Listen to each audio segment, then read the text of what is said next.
Assalamualaikum warahmatullahi wabarakatuh.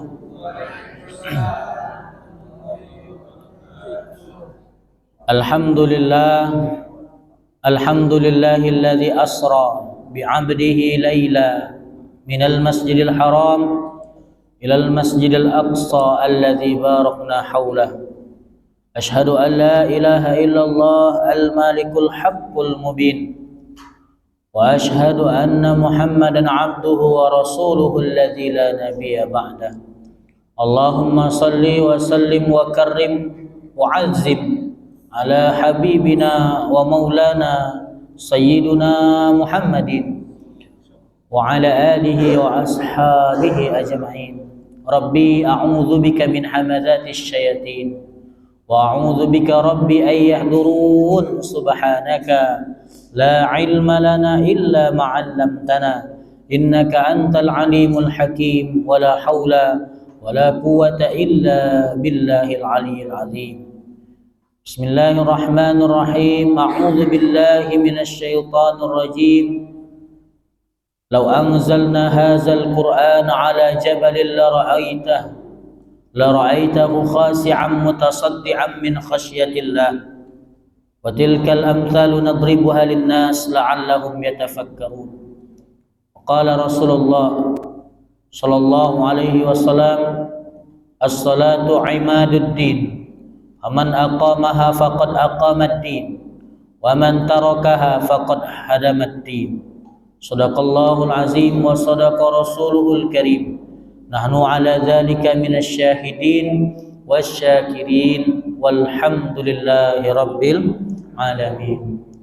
Ma'asyiral muslimin wal muslimat, al mukarramun wal mukarramat, yang sama-sama kita hormati Ketua Masjid Izzatul Islam, Bapak kami, orang tua kami Pak Yusrizal, dan juga yang sama-sama kita hormati segenap para guru, para ustadz kita, Ustadz Hafizal, dan guru-guru kita yang sempat hadir, dan juga pada jamaah pada umumnya yang tidak dapat kami sebutkan satu persatu, yang insya Allah kita yang hadir ini galo-galo mendapatkan rahmat dan ampunan Allah Subhanahu wa ta'ala. Amin ya rabbal alamin.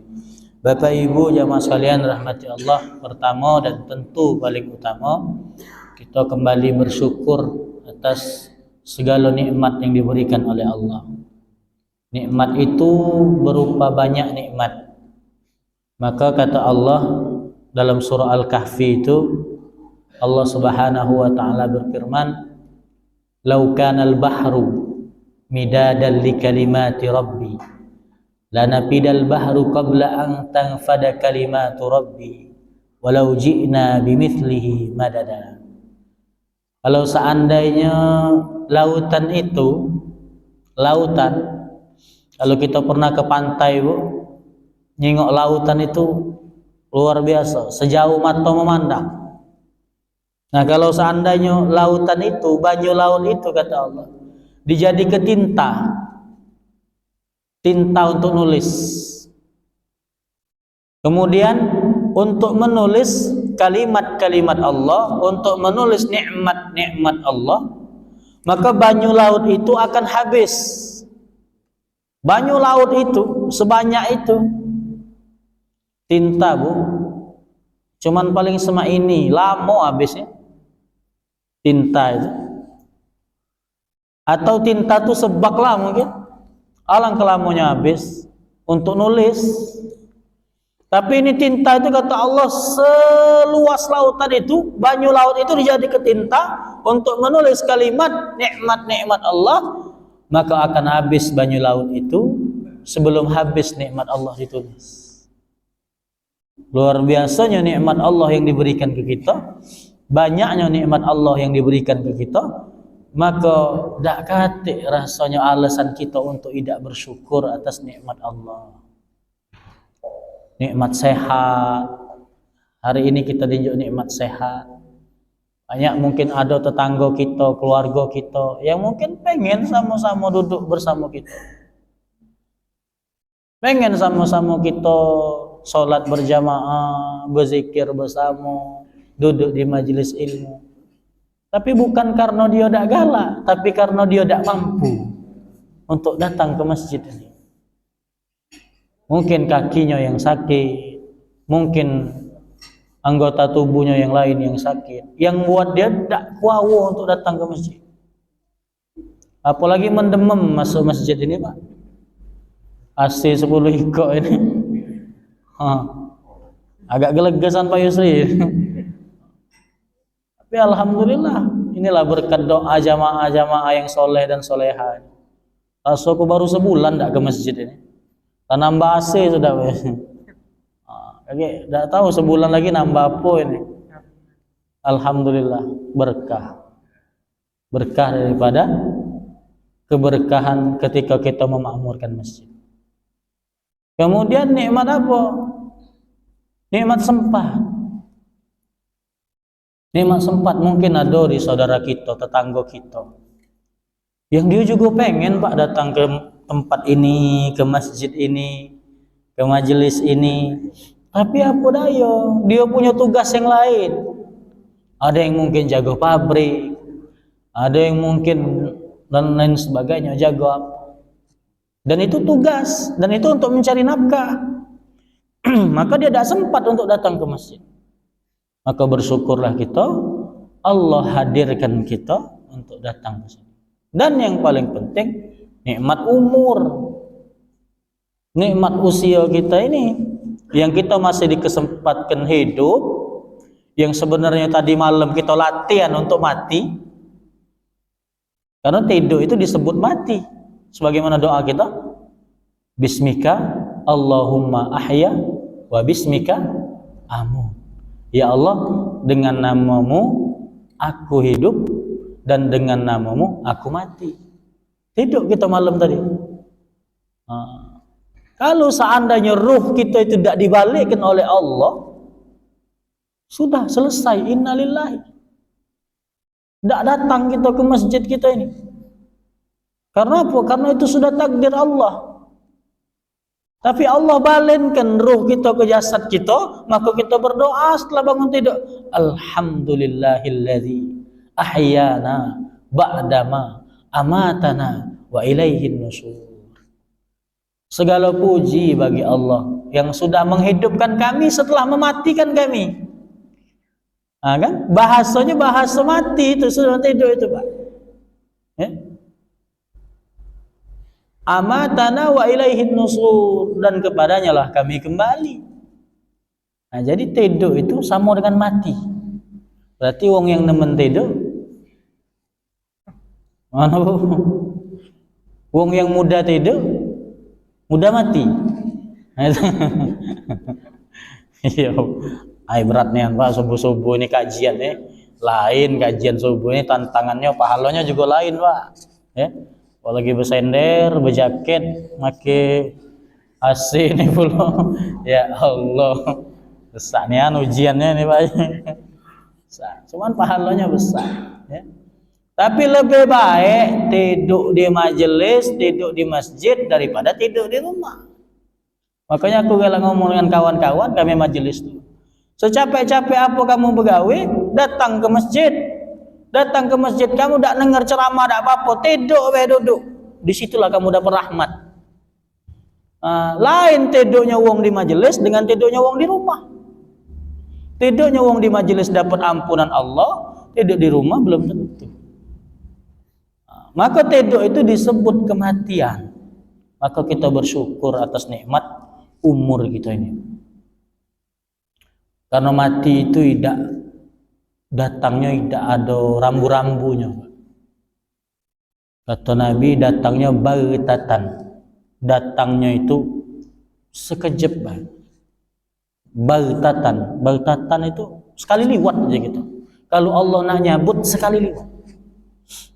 Mantan RT kami kemarin, Pak Samsudin, wong baik, wong soleh, min ahlil khair masjid, wongnya ramah, wongnya peduli. Malam-malam masih sholat isya berjamaah di masjid. Tidak ada yang nyangka, tidak ada yang tahu. Badan sehat. Tapi ternyata subuhnya sakit, kemudian meninggal. Nah itulah kalau Allah Subhanahu wa ta'ala memutuskan nikmat kita di dunia ini, memutuskan umur kita selesai. Makanya karena kematian itu Allah Subhanahu wa ta'ala rahasiakan dan datangnya sekejap mata, maka kita sebagai orang yang beriman ini selalu bersiap-siap, isti'dad, bersiap-siap. Bersiap-siap. Maka alhamdulillah duduknya kita di sini, berkumpulnya kita di masjid, berjamaahnya kita di masjid, bagian dari persiapan kita untuk menuju kematian itu. Bapak Ibu jamaah sekalian dirahmati Allah, salawat beriring salam semoga senantiasa tercurah kepada junjungan kita, suri tauladan kita, Nabi besar Muhammadin sallallahu alaihi wasallam. Mudah-mudahan kita yang mungkin rasa cinta kita tidak sehebat dengan rasa cinta para sahabat kepada Rasulullah sallallahu alaihi wasallam. Yang para sahabat itu kalau cinta kepada Nabi, cintanya itu tidak tanggung-tanggung, siap mati untuk Nabi. Tapi mudah-mudahan kita juga termasuk umat Rasulullah SAW yang mencintai Nabi, yang senantiasa menghidupkan sunnahnya. Amin ya rabbal alamin. Bapak Ibu jamaah sekalian rahmati Allah, kita masih dalam suasana Isra Mi'raj. Kenapa dalam suasana itu? Karena kita nih agak lain Isra Mi'raj tahun ini. Liburnya panjang, Bu. Dari hari Kamis, Jumat, Sabtu, mulai Minggu ini 4 hari. Yang begawi lama tidak begawi. Libur 4 hari. Lagi hari Rabu anak libur pula. Nah, banyak liburnya pokoknya Presiden. Alhamdulillah. Isra Mi'raj ini Bapak Ibu sekalian, landasannya apa? Apa yang memicu terjadinya Isra Mi'raj ini? Ternyata landasan daripada Isra Mi'raj ini di tahun itu, di tahun ke-10 kenabian.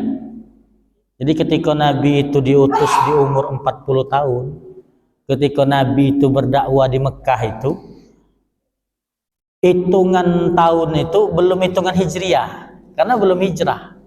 Maka para ulama-ulama sirah menyebutnya itu 13 tahun kenabian. 13 tahun kenabian sebelum hijrah ke Madinah. Jadi karena Nabi setelah 40 tahun itu, usia 40 tahun diangkat jadi Nabi, berdakwahnya di Mekah selama 13 tahun. Dan dakwah di Mekah ini tidak mudah, Pak. Dakwah di Mekah ini, di tanah kelahiran Nabi, dakwah di tempat dewe ini tidak mudah. Kadang mah itu, Pak. Kadang kita dakwah di tempat dewe itu yang susah. Kalau tempat lain orang dengar ke kita, kalau tempat dewe tidak. Nah, ini yang susah. Maka di Mekah itu 13 tahun Rasulullah SAW berdakwah, dikit dia yang melok. Susah untuk meyakinkan masyarakat Mekah itu selama 13 tahun. Di tahun ke-10-nya Rasulullah SAW tambah berat dakwah. Tambah berat dakwahnya. Apa yang membuat beratnya dakwah Nabi itu? Yang pertama, Nabi Muhammad SAW ditinggal. Istri tercinta beliau, Khadijatul Kubra, meninggal di tahun itu. Bu, Khadijah ini istri yang sangat luar biasa. Bahkan Khadijahnya lah meninggal, Rasulullah SAW nikah lagi dengan Aisyah.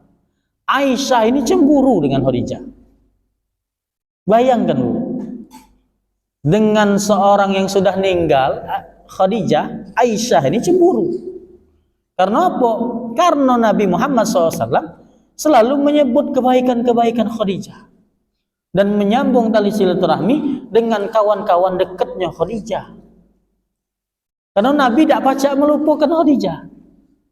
Ngapa sangka apa Nabi tidak pacak melupakan Khadijah? Setianya Nabi dengan Khadijah karena Khadijah ini menjadi pendukung terdepan Nabi dalam berdakwah. Karena Khadijah ini menjadikan rumah itu tempat ternyaman bagi Nabi. Nah Bu, kalau laki ibu pengen setia, Jadi ke rumah itu tempat ternyaman bagi laki kita. Ketika Nabi dapat wahyu pertama itu, Nabi ketakutan, menggigil. Saking takutnya Nabi pada waktu itu, Nabi langsung berlari ketika dapat wahyu pertama dari Gua Hira ke rumahnya. Nabi tahu tempat Nabi untuk berlindung, tempat Nabi untuk meluapkan segala ketakutannya itu balik ke rumah. Maka ketika dia buka rumah, buka pintu rumahnya, Rasulullah SAW ngomong kepada Khadijah, Zammiluni, zammiluni, zammiluni, wahai istriku, selimuti aku, tolong. Bayangkan Bu, itu Nabi, seorang suami yang ada dalam rasa takut, kemudian dia tahu tempat ternyaman untuk menghilangkan rasa takutnya di mana? Di rumah, kepada istrinya. Suami-suami ini hari tidak baca balik ke rumah Bu, untuk ngilang ke stresnya. Kemana? Ke meja gap. Ya Pak. Bu, kalau ada laki Bu, dak kate angin, dak kate hujan, tiap malam keluar rumah main gap. Tiap malam ini, aku dak tahu ada dah. Tiap malam pokoknya depan warung itu ada uang, dak kate uang, dia main gap, tak tok, dewean dia main gap. Dia lagi ngilang ke stres Bu, karena dia dak dapat tempat yang nyaman di rumahnya, karena dia dak acak meluapkan rasa lelah, rasa capeknya, karena pikirannya ini banyak. Pikiran-pikiran itu kalau dia balik ke rumah bukannya tambah nyaman tapi tambah rupek. Karena apa? Asa balik ke rumah nyengok bininya, ya Allah, cak mak lampir. Ibu sini dak Bu canya Bu ya. Ini soleha galau ini Pak, insyaallah. Ya Allah. Datang ke rumah, masalah banyak di kantor, masalah banyak di tempat gawean, masalah banyak di pabrik. Balik ke rumah nyengok bini tadi, ya Allah. Mambu calo. Kuyuk nih lah banyak nih yang diraih, ditempel-tempel. Daster itulah seminggu-minggu itulah. Tidak berubah-ubah. Raih dilipat-lipat. Dilipat-lipat, oh asal laki datang capek laki tadi. Oh, baru balik. Mana ini nih, susu budak habis, token kamu jengoklah dewek lah berbunyi, tatit dari tadi. Gas lah mulai, lah dikit nih apinya. Kamu ini, aku nih sarong ngerurui rumah nih, wah tap-tup laki tadi, ya Allah. Di pabrik tadi barulah kena marah bos. Balik ke rumah kena marah bini. Ada tak Pak yang itu? Kate sini, kate. Ya Allah, tambah lesu lah laki tadi. Sehingga dia tidak punya tempat ternyaman untuk menyelesaikan kelelahannya itu. Makanya bapak-bapak nih galak, ada yang gagal jantung. Iya Bu, nih anakku. Iya. Ada penyumbatan darah, pecah pembuluh darah. Karena dia tidak ada tempat untuk melampiaskan stresnya. Iya, tidak aja. Kalau ibu-ibu kan kalau stres, ngoceh lah, hilang stres. Kalau bapak-bapak tidak ada tempat. Makanya kalau bapak-bapak ini nyalurnya ke hobi. Yang hobi main gap. Yang hobi badminton. Yang hobi mancing. Walaupun mancing tadi tidak ngena apa-apa Pak. Sehari-harian mancing, lah ngawak bak besar nih nember tadi. Balik ke rumah, iwak sepat kecil nih. Jibini meli di warung ini pasar. Nah, Khadijah itu menjadi tempat ternyaman bagi Nabi. Makanya ketika Khadijah itu hilang, Nabi itu punya, karena udah kate yang tulusnya setulus Khadijah.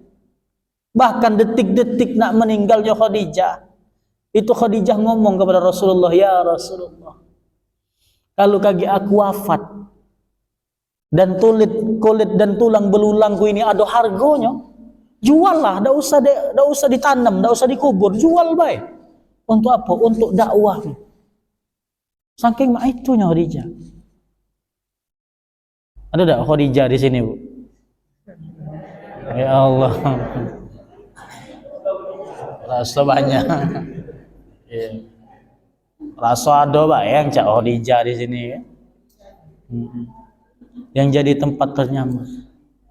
Maka Bu, kadang disitulah sumbernya. Ustaz nih ngomong ke ibu-ibu tuh lah, bapak-bapak salah juga. Ya agak disalah kadang. Disitulah kadang sumbernya. Makanya yang laki-laki, suami-suami yang dak kate iman itu kadang yang sholat idah, puasa idah, punya masalah dalam rumah tangga, dia nyari yang haram-haram. Banyak terjadi main hari Pak. Yang kalau main istilahnya pelakor. Apa Bu? Pelakor. Perebut laki orang ya. Nah, itu. Karena wanita yang selingkuhan ini, dia ini luar biasa ke yang laki ini. Karena kalau yang halal biasanya Allah tutup tadi. Bini cerewet pula bertemu dengan betina yang ini. Bagus, cantik, belaga, senyum pula. Karena belum jadi bini. Kalau lah jadi bini belum tentu juga betina ini. Bagus nian pokoknya ngomongnya bagus ya Kak. Ngapa bini kakak lah marah pula. Iya deh aku pening nian. Oh ya Allah Kak, memang itu nian bini kakak dari dulu. Kawan ini nih. Akhirnya terjadilah karena udah kata iman. Tapi memang disitulah ketenangan seorang suami itu hadir daripada ketenangan seorang istri yang solehah. Maka Rasulullah SAW berguncang Bu, hati Nabi seorang Nabi itu berguncang karena kehilangan seorang sosok yang bukan cuma jadi istri bagi Nabi, tapi juga jadi ibu bagi Nabi. Umur 5 tahun Nabi itu ditinggalkan ibunya, meninggal ibu Nabi. Tapi ketika mendapatkan Khadijah itu tidak cuma berperan menjadi istri, tapi menjadi ibu yang menenangkan Nabi. Sehingga Nabi ketika kehilangan bergoncang. Belum selesai di situ. Tahun itu belum selesai, Nabi baru kehilangan satu, maka Allah uji lagi dengan kehilangan yang kedua. Kehilangan siapa? Kehilangan yang juga hebat. Nabi Muhammad SAW kehilangan pamannya. Yang waktu itu ketika Nabi berdakwah, petinggi-petinggi Quraisy itu, pembesar-pembesar Quraisy itu tidak berani nyuel Nabi, tidak berani ngomongin Nabi dari depan, tidak berani ngehino Nabi dari depan, bahkan nyakitin Nabi dari depan. Karena apa? Karena masih ada Abu Thalib. Abu Thalib ini yang menjaga Nabi. Abu Thalib ini yang menjaga dakwah Nabi. Sehingga pembesar-pembesar Quraisy yang benci dengan Nabi tidak berani terang-terangan untuk menghina Nabi, tidak berani terang-terangan menyakiti Nabi karena ada Abu Thalib. Maka Allah uji lagi Nabi di tahun itu. Allah wafatkan Abu Thalib. Abu Thalib juga meninggal dunia. Sehingga yang tadinya pembesar Quraisy itu tidak berani menghina Nabi secara langsung, tapi ketika Abu Thalib wafat, Rasulullah SAW itu dihina terang-terangan. Bahkan ketika Nabi sedang sujud di depan Ka'bah, ada seorang kafir Quraisy datang membawa jeruan unta. Kalau kita jeruan sapi, mambunya luar biasa itu. Nabi lagi rukuk, maka jeruan unta itu didudukkan di punggung Nabi. Nabi hilang. Yang support, yang melindungi pada waktu itu Abu Thalib. Maka tahun itu tahun yang membuat Nabi sangat berguncang, sangat sedih. Maka para ulama sejarah menyebut tahun itu adalah Amul Huzni, tahun yang paling menyedihkan bagi Nabi. Karena Nabi kehilangan sekaligus dua, istrinya dan juga paman yang sangat membela. Maka di satu malam terjadilah Isra Mi'raj dalam rangka menghibur dan menguatkan Nabi Muhammad sallallahu alaihi wasallam. Apa cara Allah menghiburnya? Asra dengan perjalanan itu. Dan dengan satu hal, ternyata pada waktu Nabi bergoncang hatinya itu belum ada satu solusi yang untuk masalah Nabi. Belum ada solusi Nabi. Tapi saat itu Allah berikan solusi. Apa solusinya? Inti daripada Isra Mi'raj, perintah salat. Perintah salat. Maka setelah Isra Mi'raj itu Nabi tidak pernah sedih sesedih itu. Karena Nabi punya solusi. Karena Nabi punya solusi, setelah Isra Mi'raj Nabi tidak perlu bersedih lagi. Kalau Nabi bersedih, solusinya Nabi sholat. Nah itu inti daripada Isra Mi'raj. Sholat itu menjadi, maka kata Nabi di dalam satu hadis, kata Nabi, ju'ilat qurrata a'yunin fis shalah. Aku mendapatkan ketentraman hati di dalam sholat. Maka hari ini ketika kita punya masalah, kita ini punya problem, ketika kita punya impitan-jepitan hidup, solusinya tidak jauh-jauh, Bu. Solusinya kita berwudu, kita bentangkan sajadah, kita sholat. Kita lamakan sujud, kita berdoa, ya Allah, dalam hati. Oh lagi sholat tuh doanya dalam hati kalau bahasa Indonesia, Bu ya. Jangan bahasa Indonesia dikuatkan, batal sholat. Ya Allah, aku tahu ya Allah masalah ini datang dari Engkau. Bertubi-tubi ya Allah, berat rasanya aku menanggung, tapi Engkau sudah berjanji, la yukallifullahu nafsan illa wus'aha. Engkau tidak akan pernah memberikan beban, ujian, cobaan kecuali aku mampu untuk mengangkatnya dan menyelesaikannya. Maka ya Allah berikan aku kemampuan untuk menyelesaikannya. Salat, sujud, doa. Karena disitulah tempat kita untuk menyelesaikan masalah. Salat, sujud, lama-lama ibu-ibu, oh, salat tahajud. Ya Allah, lakiku ya Allah, taulah dewe ya Allah. Tiap hari berjudi main slot. Ini barulah ya Allah, motor tegadi, BPKB tidak tahu kemana. Ya Allah, pekakas di rumah labis galau.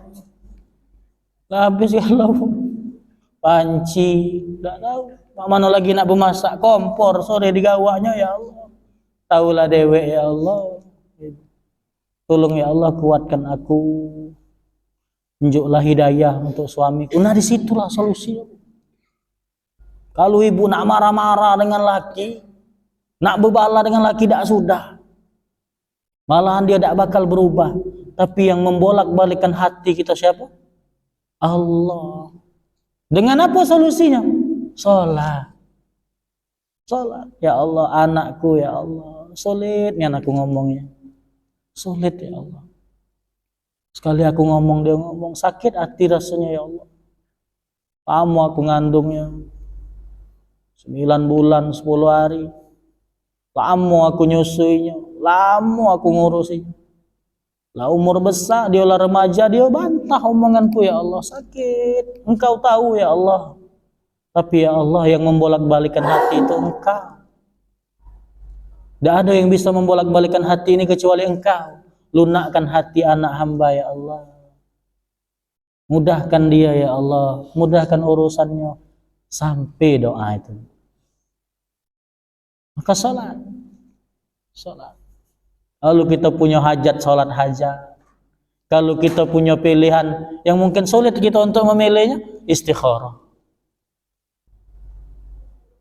Doa istikharah itu, Bu, kalau kita hafal, oh luar biasa. Allahumma inni astartuka bi ilmik. Ya Allah, aku memilih sesuatu ini dengan ilmu, bukan ilmuku. Kita 5 menit ke depan apa yang terjadi tidak tahu, tapi Allah tahu. Kita 1 hari ke depan apa yang terjadi tidak tahu, tapi Allah tahu. Maka kita minta dengan ilmu Allah, jangan ilmu kita. Kita minta dengan solat itu, dengan kita ini memasrahkan, karena sujud itu lambang kehinaan kita di hadapan Allah. Tidak kata gerakan sujud itu, mahkota kita nih, kepala kita nih, kita dudukkan serendah-rendahnya, itu berarti lambang kita menghinakan diri kita kepada Allah, dan Allah senang. Makanya kata Nabi, jarak terdekat antara hamba dengan Tuhannya itu saat sujud. Jarak paling dekat antara hamba dengan Tuhannya, karena Allah senang dengan sujud itu. Maka kata Nabi, fa'aksirud doa, banyak-banyaklah berdoa. Bapak Ibu sekalian dirahmati Allah, maka hidup di dunia ini pasti punya masalah. Tak katik manusia yang tidak ditimpa masalah. Tak katik manusia. Oh Ustaz, ada tetangga Ustaz, caknya tak katik masalah. Rumah besar, mobil besar, bini besar juga. Bagus gak loh Ustaz, anak-anaknya pintar-pintar, lakinya mah itu laki tidak tahu ujian uang bu. Ada yang lakinya bagus diuji dengan anak, ada anaknya bagus diuji dengan mertua. Mertua bagus, ipar tidak bagus. Ada mah itulah bu, namanya ujian kita ini pasti diuji. Maka ketika uang itu tidak katik pegangan dengan agama, maka itulah stres. Stresnya itu meningkat lagi menjadi post power syndrome namanya. Sampai dia tuh pening nak ngapo ini. Makanya bu, kalau kita tahu ada kejadian wong nganjok dari Ampera, putus cinta nganjok, selesai melalui pojok Ampera. Waktu nganjok tuh ada kapal batu bara itu pula kan, jadi selesai. Ada yang wong gantung diri, ada gantung diri, ada yang viral, barulah viral bu, kalau kamu nyinggung overdosis. Overdosis di organ, melayang dia sampai ke langit, dia melayang, ninggal aja bang, tidak turun lagi, sudah sampai ke langit sudah. Kenapa? Karena tidak pacak menyelesaikan masalah hidup ini, tidak tahu mak mano menyelesaikan masalah hidup, sehingga dia menyelesaikan dengan cara-cara yang itu. Tapi wong beriman itu menyelesaikan permasalahan hidup ini dengan apa? Maka Rasulullah SAW bersabda, ajaban li amril mu'minin. Luar biasa manusia itu, wong beriman itu luar biasa, ajaib kata Nabi. Ngapa? Idza masyahu syarru, kalau dia mendapatkan kesulitan, kesempitan, kesusahan, kesedihan, kehilangan, dia mendidik hatinya untuk bersabar. Karena dia tahu setiap yang terjadi di muka bumi ini atas skenario Allah. Dan Allah itu maha bijaksana. Apapun yang Allah takdirkan untuk kita, itulah yang terbaik. Maka dia bersabar. Sebagaimana Nabi Ayub, dari tadinya ganteng, gagah, dapat penyakit, kulitnya mengeluarkan nanah. Kulitnya mengeluarkan nanah.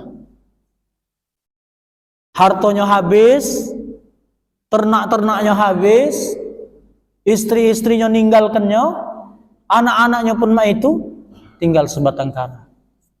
Tapi Nabi Ayub tidak pernah mencaci Allah.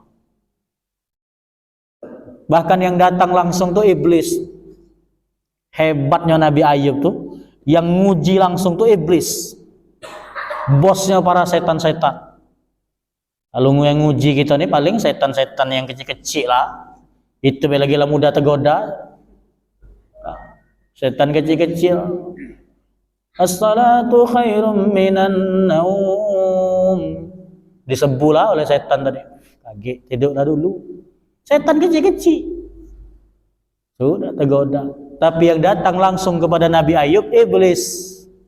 Datang ke depan Nabi Ayub, Ayub. Sambil tertawa iblis nih. Mana Ayub Tuhanmu itu Ayub? Mana Tuhanmu itu? Tiap hari engkau ibadah, tiap hari engkau berzikir, setiap hari engkau beribadah kepadanya, tapi semakin kau banyak ibadah, semakin susah no hidup kau. Mana Ayub? Coba bu, kita di itu kan. Iblis datang ke kita. Ada nian ini. Yolah nian uji kawan. Tapi Ayub tidak. Kata Nabi Ayub, alhamdulillah ala kulli hal. Tidak apa-apa.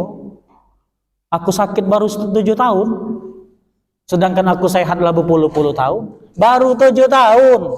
Uji Nabi Ayub. Kita bu sakit meriang 3 hari lagi. Ya Allah, alang kesaro hidup. Baru 3 hari meriang, alang kesaro hidup. Nabi Ayub 7 tahun. Tapi kata Nabi Ayub, ya baru 7 tahun. Aku sehat lah berpuluh-puluh tahun. Maka lulus Nabi Ayub dari ujian masalah dunia dengan kesabaran. Wa idza massahul khair, kalau dia dapat kebaikan, kata Nabi, wong beriman ini dia bersyukur kepada Allah. Dia tidak lupa kepada Allah Subhanahu wa taala. Siapa? Nabi Sulaiman alaihi salam.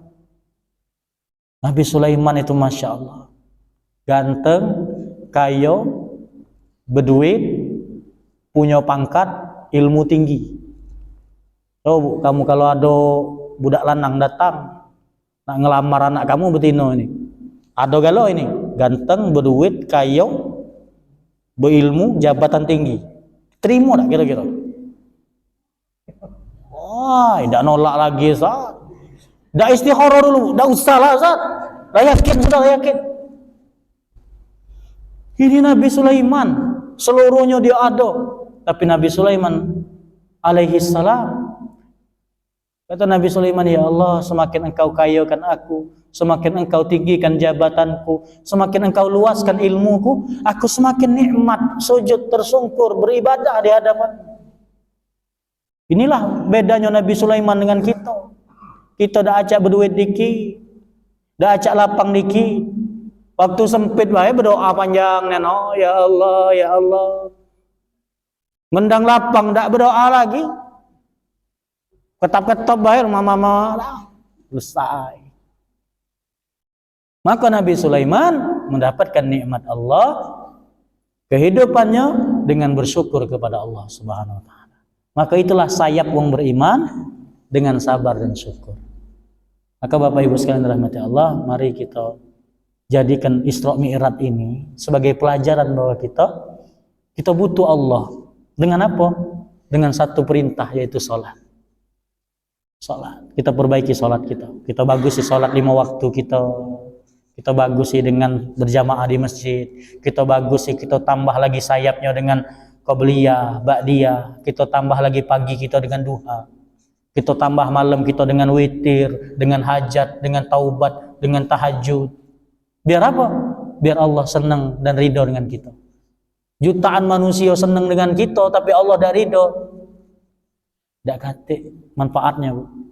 Tapi yang penting itu ridho Allah Subhanahu wa taala.